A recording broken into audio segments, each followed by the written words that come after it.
안녕하십니까? 참 좋은 안식일입니다. 오늘 새로운 추요 그룹이 생겨났습니다. 뉴스타트 추요. 아무튼 여러분, 우리가 다 같이 하나님을 찬양하는 이 일에 우리가 음악적인 재능이 있고 없고를 떠나서 우리 참 찬양하는 마음으로, 하나님을 사랑하는 마음으로 여러분들 다 이렇게 참여해 주시기 바랍니다. 오늘 여러분들과 나눌 말씀의 제목은 단 한 사람으로입니다. 이 제목을 생각할 때 여러분 어떤 생각이 드십니까? 하나님께서는 단 한 사람으로 그 하나님의 위대한 역사를 이루시는 그러한 분이라는 거예요. 성경에 보면 이런 말씀이 있습니다. 우리 사무엘상 4장 14장 6절에 있는 말씀을 누가 한번 찾아서 읽어주시기 바랍니다. 사무엘상 14장 6절에 있는 말씀.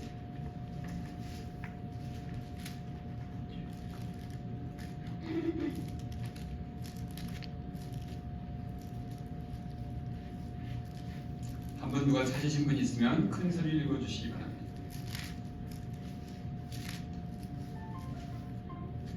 요나단이 자기 병기든 소년에게 이르되 우리가 이 할례 없는 자들의 부대에게로 건너가자. 여호와께서 우리를 위하여 일하실까. 여호와의 구원은 사람이 많고 적음에 달리지 아니하였느냐. 자, 여기에 보니까 이 요나단이 누구냐 하면 다윗의 친구예요. 아주 다윗과 가까이, 다윗을 정말 사랑하는 친구였는데 바로 누구였냐면 사울의 큰 아들이었어요. 그런데 이 요나단이 위대한 역사를 이루기 전에 바로 무슨 얘기를 했냐면 여호와의 구원은 사랑에 많고 적음에 달리지 아니하였느니라. 자, 이게 무슨 말씀일까요? 사랑에 많고 적음에 달리지 아니하였느니라. 그 당시에 그 요나단의 상황은 그 적들은 숫자가 아주 많았고 자기는 둘밖에 없었어요. 둘밖에. 그런데 이 말씀은 무슨 얘기를 하는 거냐면 여호와께서는 무슨 일을 할 때 사람의 수에 전혀 관여하지 않으신다. 왜 그럴까요? 왜 사람의 수에 하나님께서 연연하지 않으실까요? 왜냐하면 이 세상에 있는 모든 역사는 누가 이루시는 거예요? 하나님이 이루시는 거예요. 하나님이 이루시는데 하나님이 이루시니까 우리 하나님은 사람의 도움이 필요한가요? 안 필요한가요? 필요하지 않으세요. 그러면 사람이 도움이 필요하지 않으면 하나님이 혼자 하시면 되는데 하나님이 또 그렇게 하시나요? 그럼에도 불구하고 우리의 도움이 전혀 필요 없으신 하나님인데도 불구하고 하나님은 반드시 우리의 도움을 꼭 원하세요. 왜냐하면 우리를 통하여 이 세상 역사를 이루시기를 원하시기 때문이에요. 이 세상의 모든 역사는 결국 누가 이루는 거냐면 사람이 이루는 건데 하나님은 그 사람을 통하여 하나님의 뜻으로 하나님이 이루시는 거예요. 그래서 이 세상 역사는 사람을 통하여 하시긴 하는데 그럼에도 불구하고 결국 이 세상의 역사는 누가 이루시는 거냐면 하나님이 이루시는 거기 때문에 사람 수에 연연하지 않으신다는 거예요. 그런데 하나님은 이러신 데 비해서 우리 사람들은 어떤가요? 사람들은 사람 수에 아주 굉장히 많은 신경을 쓰죠. 그리고 중요성을 부여하고 그래서 우리 여기 예배 드리는데도 여기 사람 숫자가 이게 적으면 좀 마음이 이렇게 좀 내려가기도 하고 사람 숫자가 조금 더 많으면 마음이 이렇게 들뜨기도 하고 그러죠. 그런데 여러분들 잘 아시는 것처럼 우리가 지금 어떤 사회에서 살고 있냐 하면 민주주의 사회에 살고 있어요. 민주주의는 뭐예요? 민주주의는 사람 수가 많은 것이 옳은 거다라는 그러한 생각으로 이게 이렇게 운영되는 이런 시스템이 민주주의예요. 그런데 참으로 이 민주주의를 하다 보니까 어떠냐면 어떠한 일의 옳고 그름이 뭐에 대해서 좌우되는 거예요? 그것을 지지하는 사람이 많고 적음에 따라서 그 일이 결정될 수 있어요. 그래서 우리는 민주주의가 인간이 만들어낸 그러한 그 제도 중에서는 가장 좋은 것이지만 그럼에도 불구하고 이 민주주의에 맹점과 허점이 있다는 거 여러분들 잘 아실 거예요. 그래서 보면 이 세상의 역사 가운데서 항상 많은 사람이 지지했던 것이, 많은 사람이 원했던 것이 꼭 옳은 길은 아니었다는 거예요. 특별히 우리 진리는, 대부분의 경우 진리는 뭐냐면 오히려 많은 다수의 편이 아니라 소수의 편이에요. 그래서 이 세상에 있는 모든 진리를 봤을 때는 대부분 진리가 이 소수의 편이고, 그 다음에 그래서 성경에서 뭐라고 얘기하냐면 어떤 길로 들어가라고 그래요? 좁은 길로 들어가라, 좁은 문으로 들어가라, 이렇게 얘기해요.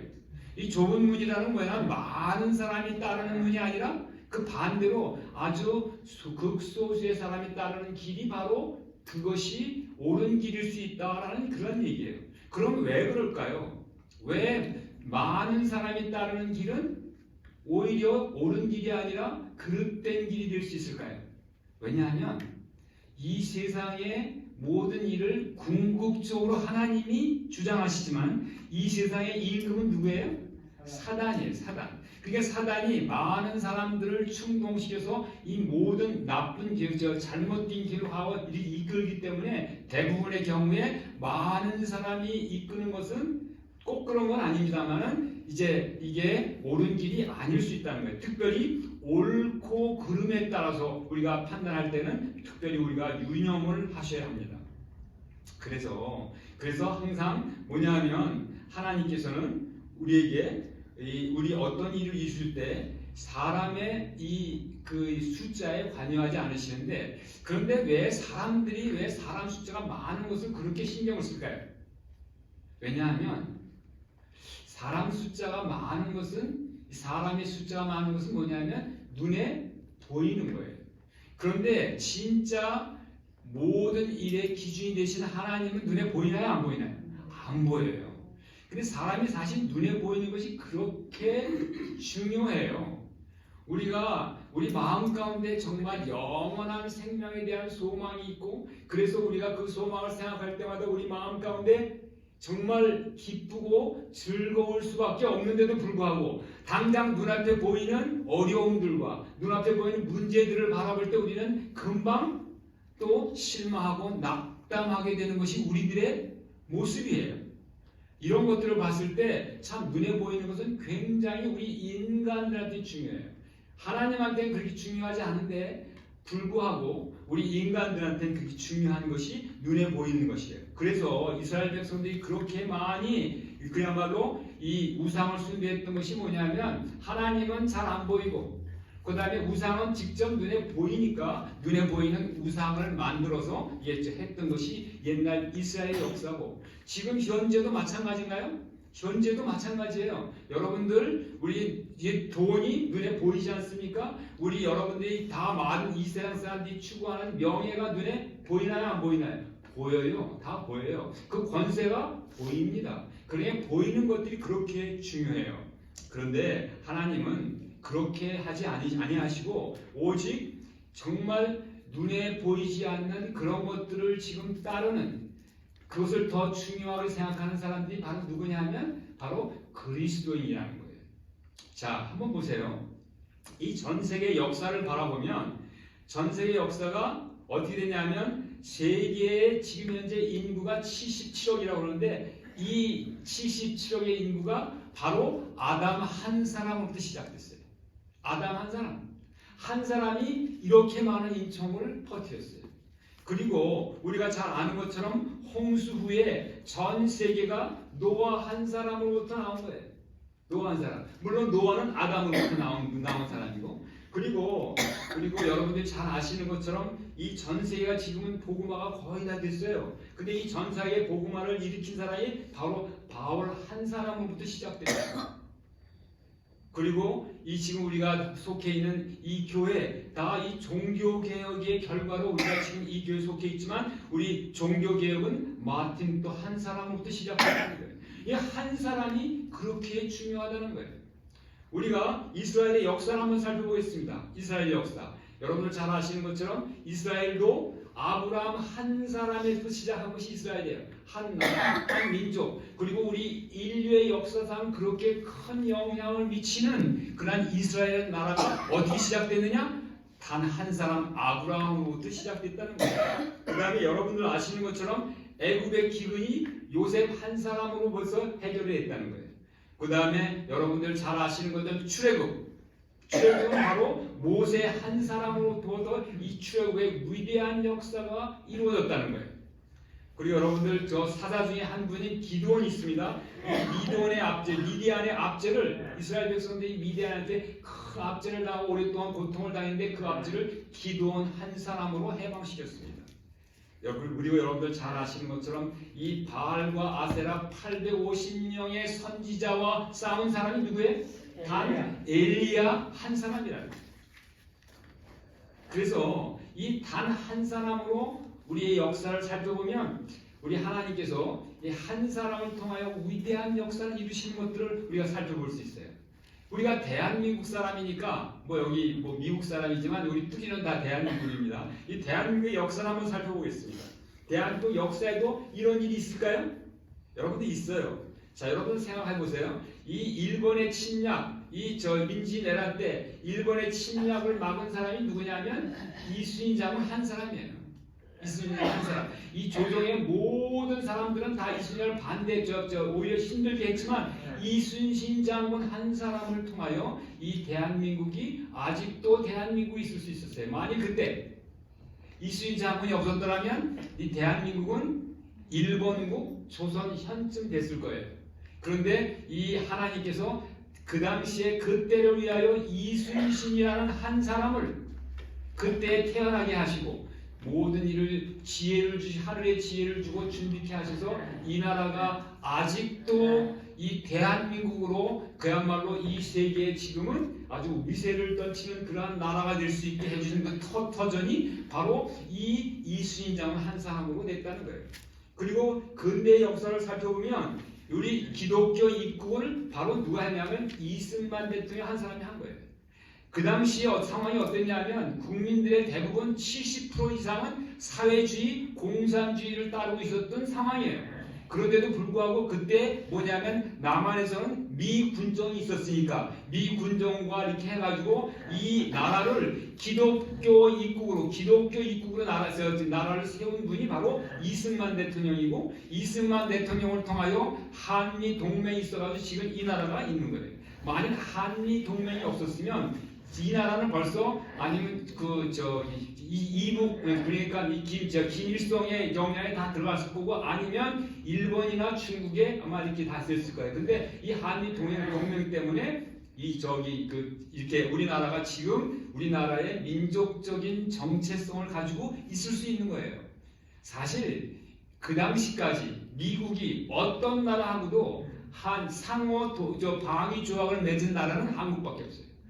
미국이 그거 안 맺으려고 그랬어요. 절대로 미국 같은 나라가 상호 방위 조약이 이게 뭐냐면 어느 나라가 침공하면 서로 도와준다는 거예요. 미국을 침공한 나라가 어디 있어요? 미국이 도움받을 일이 하나도 없는 거예요. 그러니까 완전히 이거는 미국이 한국을 도와주는 일방적인 건데 말은 어떻게 하냐면 상호 방위 조약이야. 요것을 맺는 것이 그야말로 이승만 대통령의 탁월한 지도력과 그 다음에 탁월한 능력 때문에 이승만 대통령이 사실은 그 당시에 이 미국의 조야에서 누구보다도 존경받는 인물이었어요. 그냥 이승만 대통령이 여러분들 윌슨 대통령 아시죠? 윌슨 대통령이 프린스턴에서 이승만 대통령의 선생이었어요.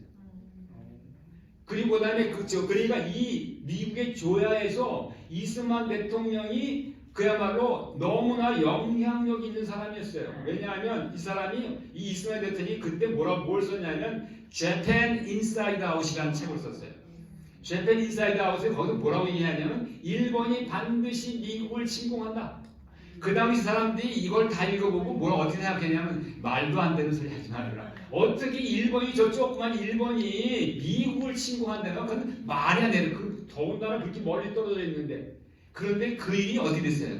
그 일이 일어났잖아요. 일어나고 나서 완전히 이스만 대통령이 그 처음에 그 책을 써서 그 얘기를 했을 때 모든 사람이 비웃었어요.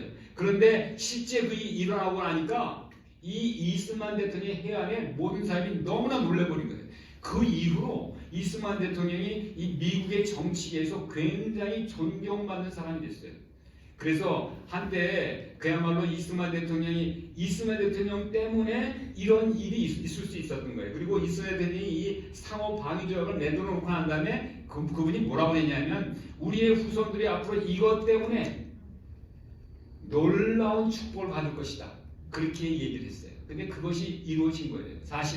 사실은 이 지금 그래서 이북이나 중국이나 이런 데서는 뭐냐면 미군 나가라고 그러는 거예요. 미군 나가면 그 즉시로 한국은 망합니다. 근데 미군이 있기 때문에 지금 있는 거예요. 자, 그런데 이것뿐만 아니라 지금 우리나라는 어떤 나라야? 대한민국이 요즘 대한민국의 정치 빼놓고 나머지 얘기 들으면 기분 좋은 일이 너무 많아요.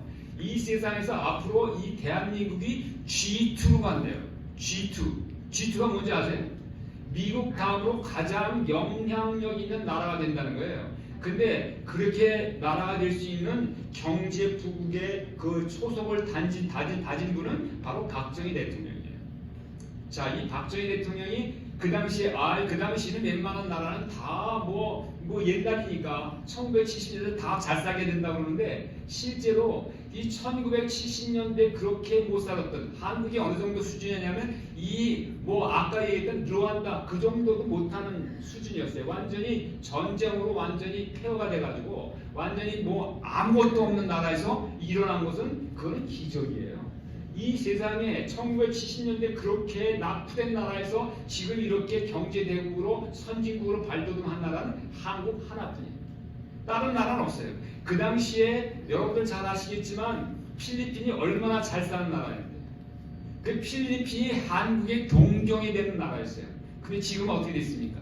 완전히 필리핀이 완전히 우리나라의 왜냐하면 그것이 뭐 때문에 그래요? 지도자의 차이가 있어요. 지도자.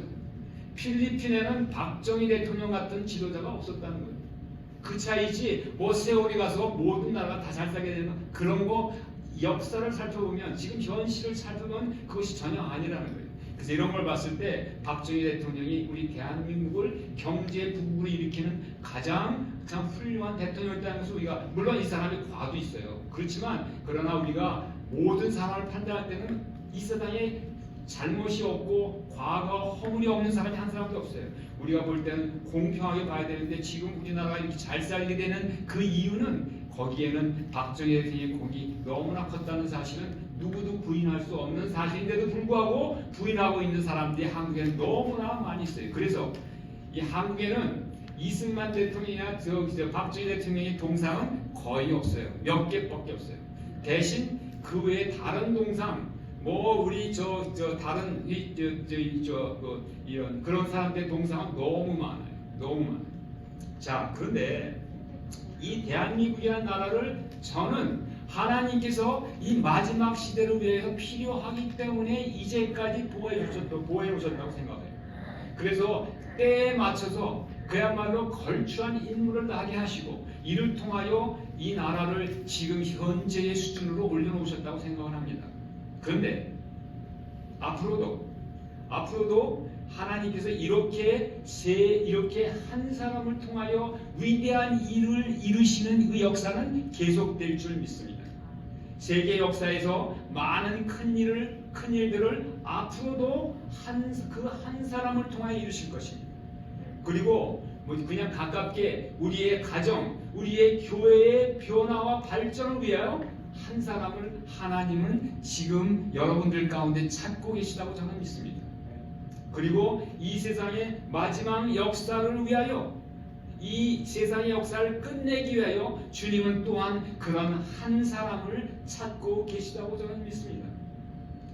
제가 여러분들에게 간절히 바라는 것은 바로 그 한 사람이 바로 여러분들과 제가 되기를 바랍니다.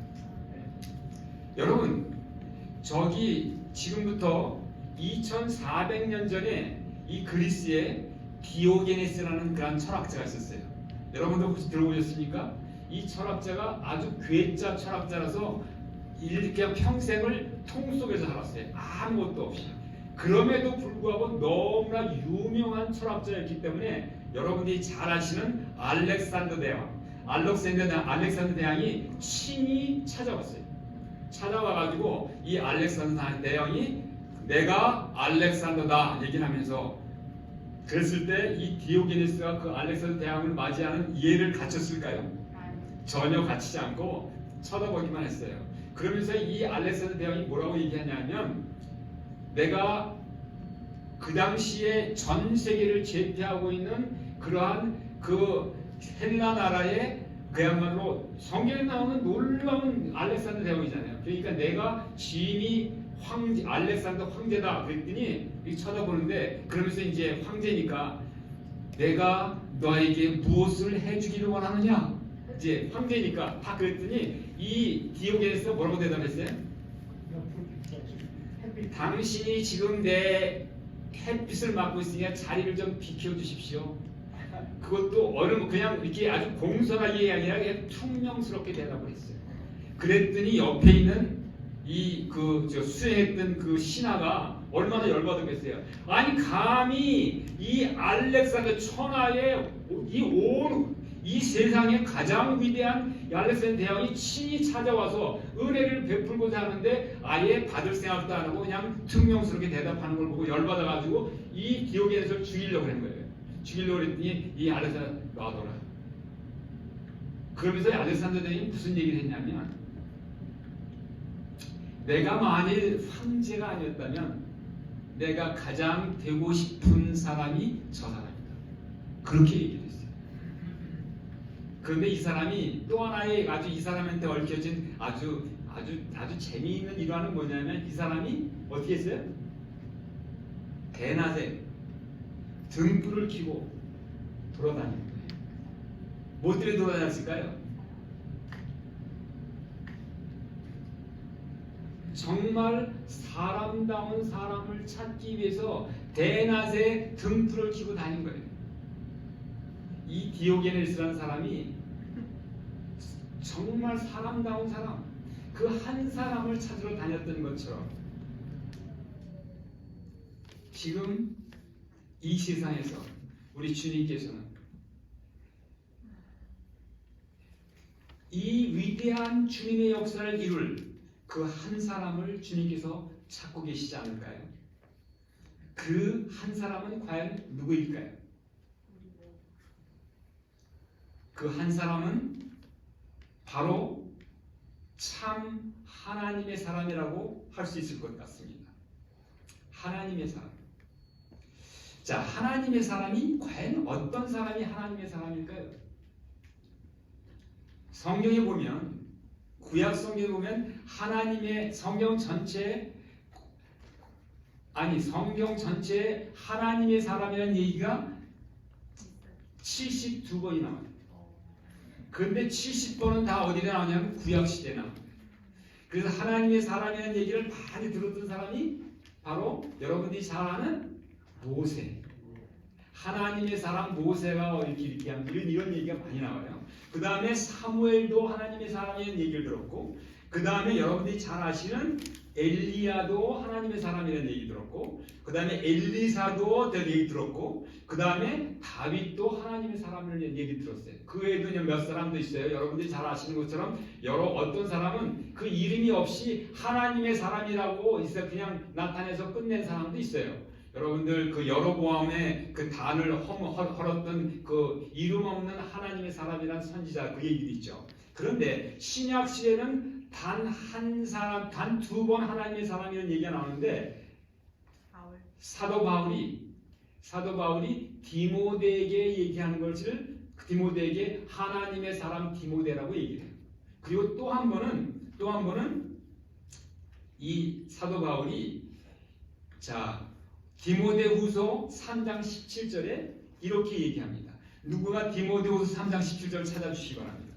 디모데후서 3장 17절. 그래서 하나님의 사람이라는 것을 우리가 말로 조금 풀어서 얘기한다면 하나님을 진실되게 믿는 모든 그리스도인은 하나님의 사람이 아닐까요? 자, 한번 생각해 보십시다. 디모데후서 3장 17절 누가 찾으셨으면 읽어주시기 바랍니다. 이는 하나님의 사랑으로 온전케 하여 모든 선한 일을 행하기에 온전케 하려 함이니라. 예, 이는 하나님의 사랑으로 온전케 하며 모든 선한 일을 행하기에 온전케 하려 함이니라. 자, 여기에 보면 이게 뭐냐면 여기서 이는 하나님의 사람이라고 하는데 이 여기서 사도 바울이 얘기한 하나님의 사람은 누구냐 하면 바로 진실되게 하나님을 믿고 예수님을 우리의 구세주로 우리의 삶의 주인으로 모신 모든 그리스도인을 다 뭐라고 칭하냐면 바로 하나님의 사람이라고 칭한다는 거예요. 자, 그래서 정말 그렇다면 우리 여기 앉아 계신 우리 모두도 우리 하나님께서 우리가 뭐 사도 바울은 지금 소리가 안 들리니까 우리 하나님께서 우리 모든 사람 한 사람을 하나님의 사람이라고 칭하게 되기를 간절히 소망합니다. 자, 우리 참 하나님의 사람. 이 사람이 어떤 사람인지 한번 좀 살펴보려고 합니다. 자, 첫 번째, 우리 이 참 하나님의 사람은 하나님을 온전히 신뢰하는 사람일 것 같아요.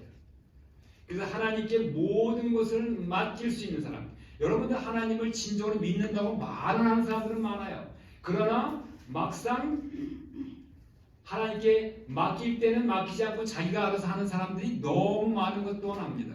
여러분들 아시는 것처럼 어떤 사람이 길을 가다가 남들에 떨어지다가 어떻게 얼떨결에 나무를 하나 붙잡았어요. 나무를 하나 붙잡았는데 이 사람이 그리스도인이었어요. 그래가지고 하나님 살려주세요. 그래가지고 거기서 나무 붙잡아가지고 간절히 하나님께 구했더니 어떤 음성이 들렸냐면 그 손을 놔라. 그런 소리가 들렸어요. 그랬더니 이 사람이 그 손을 놨을까요? 안 놨을까요?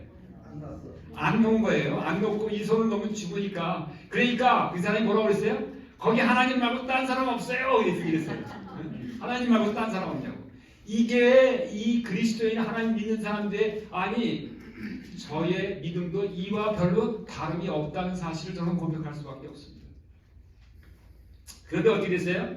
나중에 알고 보니까 이 사람이 그냥 매달려 있을 수는 없잖아요. 이 힘이 빠져가 떨어졌어요. 떨어지니까 바로 그 밑에가 얼마 안 되는 그런 그 바닥이 있어가지고 털썩 떨어져가 살았던 거예요. 그러니까 이 사람이 정말 그야말로 고생하지 않고 하나님의 음성을 들었더라면 금방 고생하지 않고 했을 건데 하나님의 음성을 이 떨어지면 죽으니까 그걸 놓지 못하고 딴 사람을 찾는 그 사람이 바로 정말 저와 비슷한 사람이라는 거예요.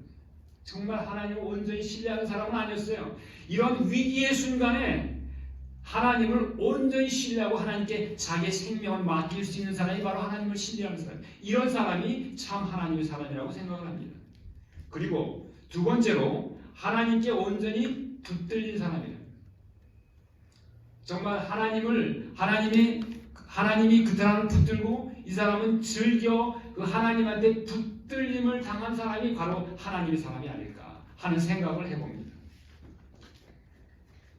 자, 그리고 세 번째로 주님을 참으로 주여라고 부를 수 있는 사람. 우리가 주님을 주여라고 많이 불러요. 그런데 정말 우리가 주여라고 부르는 그 주여라는 말 속에 우리의 진정한 뜻과 의미를 담고 있느냐. 여러분들 이 예수님의 12제자 중에서 한 제자가 있었는데 이 한 제자는 주여라는 말을 단 한 번도 부르지 않았어요. 그래서 결국 멸망을 당했어요. 그 제자가 누구냐 하면 바로 유다예요. 유다는 예수님을 주여라고 부르지 못하고 항상 어떻게 보면 라비어라고 불렀어요. 정말 우리가 예수님을 주라고 부를 때 그냥 말로만 립서비스를 부르는 게 아니라 진정 온 마음을 다해 예수님을 내 구세주여, 내 삶의 주인이라고 부를 수 있는 그런 사람이 바로 참 하나님의 사람이 아닐까 생각을 합니다. 그리고 성경에는 우리와 예수님의 관계를 목자와 양의 관계, 아니면 신랑과 아내의 관계로 많이 그리고 있어요. 정말 우리 예수님을 우리는 양이고 예수님은 우리의 목자로 생각하는, 그리고 목자처럼 따르는 그리고 그 다음에 우리는 아내고 정말 내가 사랑하고 존경하는 너무나 사랑하는 우리의 신랑이라고 생각하며 신랑을 따르는 그런 사람이 참 하나님의 사람이 아닐까요? 그래서 우리가 여러분들 어제 우리가 살펴보았지만 안식 환영을 살펴보았지만 마지막 남을 사람들은 뭐예요? 어린 양이 어디로 인도하든지 따라가는 사람이라는 거예요. 어린 양이 어디로 인도하든지 그 길이 비록 우리 눈에 보기에는 힘들고 어렵고 위험한 길을 할지라도 어린 양이 인도하면 기꺼이 어린 양을 의지하고 따라가는 사람이 바로 하나님의 사람이라고 할 수 있겠습니다. 또 여러분들 아시는 것처럼 이 예수님께서는 자기를 포도나무로 비유해요. 요한복음 15장 4절부터 8절까지 예수님이 뭐라고 하냐, 나는 포도나무요 너희는 가지라라고 얘기하세요. 여러분들 가지가 이 포도나무가 열매를 맺는 게 아니라 포도줄기가 열매를 맺는 게 아니라 열매는 누가 맺어요? 가지가 맺어요. 가지가 맺는데 이 가지가 열매 맺기 위해서 할 수 있는 건 뭘까요? 가지가 열매를 맺기 위해서 할 수 있는 건 뭐냐면 바로 포도나무에 붙어 있기만 하면 되는 거예요. 붙어 있으면 이 포도나무가 알아서 다 필요한 열매를 맺기 위해 이제 필요한 모든 수액과 영양분을 공급해서 열매를 맺게 해주시는 거예요. 이 사람은 참 하나님의 사람은 정말 우리 예수님께 온전히 붙어 있는 사람이에요. 가지가 그 나무에 붙어 있는 것처럼 그렇게 아주 완전히 붙어 있는 사람, 그 사람이 바로 참 하나님의 사람이라고 할 수 있을 것 같습니다. 그 다음에 또 하나님 참 하나님의 사람은 참으로 능력 있는 사람이 아니라는 거예요. 여러분들 여기 있던 모든 사람들, 여기 성경에 나와 있던 하나님의 사람이 불렀던 모든 사람들 보면 정말 능력 있는 사람이 혹시 있을 것 같이 보이지만 별로 없는 사람들이 많아요. 여러분들 한번 보세요. 예수님이 12 제자 가운데서 능력 있는 사람이 누가 있었나요? 그래도 능력 있다고 생각하는 사람은 누구였냐면 가룟 유다였어요. 나머지 사람들은 다 그냥 갈릴리 바닷가의 어부에 불과해요. 교육 수준도 별로 없고 배운 것도 없고 특별한 능력은 고기 잡는 능력밖에 없어요. 기술밖에 없는 그런 사람이었는데 그럼에도 불구하고 하나님께서 쓰시니까 이 아무 능력 없는 사람들을 써서 위대한 역사를 이루시는 거예요. 그래서 내가 능력이 없어서 나는 하나님의 사람이 될 수가 없어 라고 생각하는 사람, 그런 사람들은 다시 한번 생각해 보시기 바랍니다. 내가 위대한 역사를 이룰 수 있는 것은 나의 능력이 아니라 누구의 능력이야? 내 안에서 역사하시는 하나님의 능력, 아버지 하나님의 능력, 성령님의 능력으로 우리는 일을 이룰 수 있는 거예요. 왜냐하면 예수님께서 그 위대한 인류의 구속의 역사를 이루시는 그 모든 걸 예수님은 누구의 능력으로 한 거예요? 바로 성령의 능력으로, 아버지의 성령을 통해 역사하시는 아버지의 능력으로 이루신 거예요. 예수님조차도 자기의 능력으로 그 일을 하지 아니하시고 성령을 통한 아버지 하나님의 능력을 하셨다면 우리가 아무리 능력이 없어도 우리 가운데 역사하시는 성령의 능력을 믿는다면 우리는 하나님께서 원하시는 위대한 일을 누구나 다 하실 수 있을 줄 믿습니다. 그래서 여러분들 잘 아시는 것처럼 빌립보서 4장 13절에 뭐라고 얘기해요? 내게 능력 주시는 자 안에서 내가 모든 것을 할 수 있느니라. 이것이 바로 여러분과 저의 고백이 되기를 바랍니다. 그 다음에 이 참 하나님의 사람은 나이에 상관없이 마음이 젊은 사람이에요. 나이에 상관없이 아유 내가 이제 이 나이가 됐는데 이제 내가 무슨 할 일이 뭐가 있겠어. 성경에 보면 갈렙이라는 사람이 나와요. 갈렙이라는 사람이 그 당시에 나이가 몇 살 됐었냐면 85세였어요. 여기 중에서 지금 여기서 85세 되시는 분 한 분도 안 계신 줄 제가 압니다. 85세 되시는 분 한 분도 안 계시는 줄 아는데 맞나요? 혹시 85세? 85세 넘으셨네. 네. 자, 그런데 우리 우리 김병원 선생님 한 분이 그런데 이 갈렙은 뭐라고 하냐면 85세 때 이제 여호수아가 이 갈렙한테 뭐냐면 헤브론을 여호수아한테 헤브론을 달라고 얘기해요. 그 헤브론을 다는데 그 헤브론은 그냥 가서 그냥 가지면 되는 게 아니라 거기에 있는 이 가나안인들을 다 전쟁을 통하여 몰아내야 되는 거예요. 그때 갈렙은 비록 내 나이가 85세지만 내가 저 전쟁을 통하여 전쟁으로 저 사람 싸워서 다 이것을 할 수 있겠노라고요. 실제로 가서 했어요. 여러분 내 나이 생각하지 말고 우리가 흔히 얘기하면서 내 나이가 어때서 이 얘기를 다 하게 되시길 바랍니다. 나이에 전혀 상관하지 마시고 나이에 상관없이 하나님께서는 나에게 지금 원하시는 일 나를 통하여 이루시는 일이 반드시 있다는 사실을 기억하시고 나이에 연연하지 마시고 나이는 뭐에 불과하다? 숫자에 불과하다고 생각하시고 살아가게 되시길 바랍니다.